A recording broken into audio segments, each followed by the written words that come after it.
আজ প্রথমেই জানাই শুভ মাতৃদিবস সমস্ত রান্নাঘরের মায়েদের। আজ বানিয়েছিলাম দই চিংড়ি। দই চিংড়ি বানানোর জন্য আমি মাঝারির থেকে একটু বড় সাইজের চিংড়ি মাছ নিয়েছিলাম। 1 চামচ হলুদ দিয়ে দিয়েছি, 1 চামচ কাশ্মীরি লঙ্কার গুঁড়ো, 1 চামচ লবণ, আর দিয়েছি 3 চামচের মতো সর্ষের তেল। এবার হাতের সাহায্যে খুব ভালোভাবে আমি এগুলো মেখে নিচ্ছি।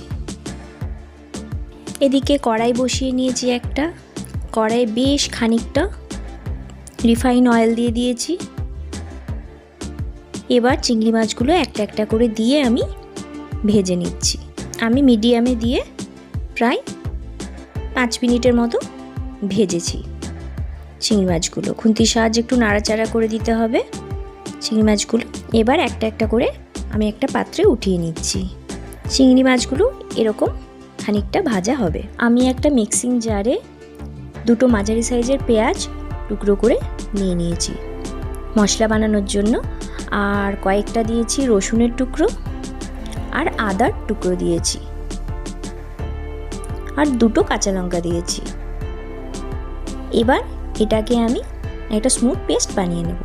এদিকে গরম তেল যেটা ছিল মাছ ভাজা, সেই তেলের মধ্যেই আমি গোটা গরম মশলা দিয়ে দিচ্ছি, আর খুব ভালো করে খুন্তির সাহায্যে নাড়াচাড়া করে নিচ্ছি। এবার আমি যে মশলাটা বানিয়ে রেখেছিলাম পেঁয়াজের, সেটা দিয়ে দিচ্ছি। খুন্তির সাহায্যে আবারও আমি নাড়াচাড়া করে নেব। আমি আর একটা মশলা বানাবো, তার জন্য 3 চামচের মতো পোস্ত নিয়েছি, আর দিয়েছি 10-12টার মতো কাজু। একটু জল মিশিয়ে আমি এটাকে আর একটা পেস্ট বানিয়ে নেব। আমি যেহেতু দই চিংড়ি বানাবো, তার জন্য আমি ওই 125 গ্রামের মতো দই নিয়েছি, আর তার মধ্যে আমুলের যে গুঁড়ো দুধটা হয় সেটা আমি মিক্সড করে নিচ্ছি প্রায় 3-4 চামচের মতো দইয়ের মধ্যে দিয়ে। যেহেতু দই চিংড়ি বানাবো, এটাই কিন্তু আমার মেন উপকরণ।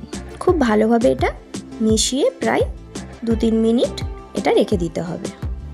এদিকে দেখুন মশলার থেকে তেল ছেড়ে এসেছে। এবার কাজুর যে পেস্টটা ছিল সেটা আমি দিয়ে দিচ্ছি, এবং খুন্তির সাহায্যে আবারও 3-4 মিনিটের মতো নাড়াচাড়া করে নিয়েছি। আমি যখন মশলাটা কষাবো, আমি গ্যাসের ফ্লেমটা মিডিয়ামে রাখব। কিছুটা ধনিয়ার গুঁড়ো আমি এখানে অ্যাড করে দিয়েছি, আর দিয়েছি 1 চামচের মতো লবণ।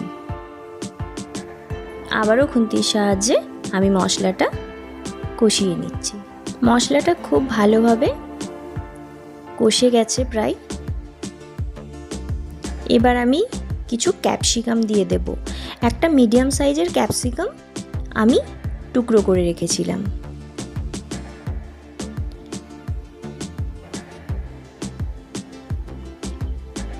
আর দিয়ে দেব 1/2 চামচের মতো চিনি।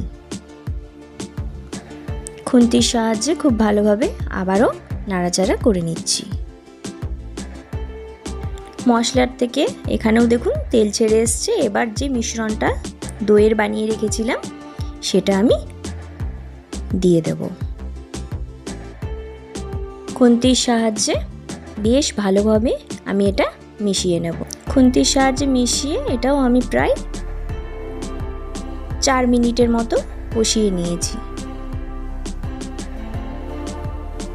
এবার আমি একটা একটা করে ভাজা চিংড়ি মাছগুলো ওই গ্রেভির মধ্যে দিয়ে দেব। আমার মনে হয়েছিল গ্রেভিটা একটু ঠিক হয়ে গেছে, যার জন্য আমি এটার মধ্যে একটু গরম জল মিশিয়ে নিয়েছিলাম। আপনারা চাইলে এরকম গাঢ় ঝোলও খেতে পারেন।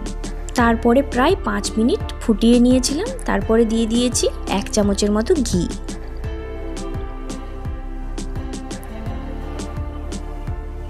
আর দিয়ে দিয়েছি গরম মশলা 1 চামচের মতো।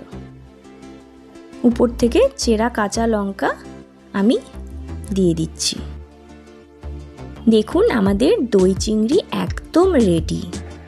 অনুষ্ঠান বাড়ির মতো দই চিংড়ি খেতে গেলে এইভাবেই বানাতে হবে।